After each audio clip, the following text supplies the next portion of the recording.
Hello everyone, today we'll talk about how to fix or how to solve the problem of PIN network. You will click on settings, then we'll go to apps, default apps, app settings.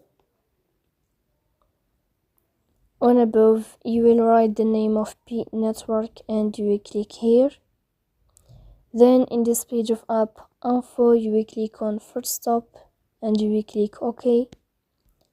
After that, you will enter to the window of storage.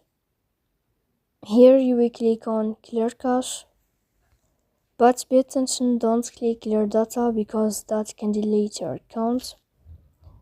Then you can turn off your phone and you can wait a moment to restart your phone again to fix that problem. So please don't forget to support us by like and subscribe. See you next time in another video.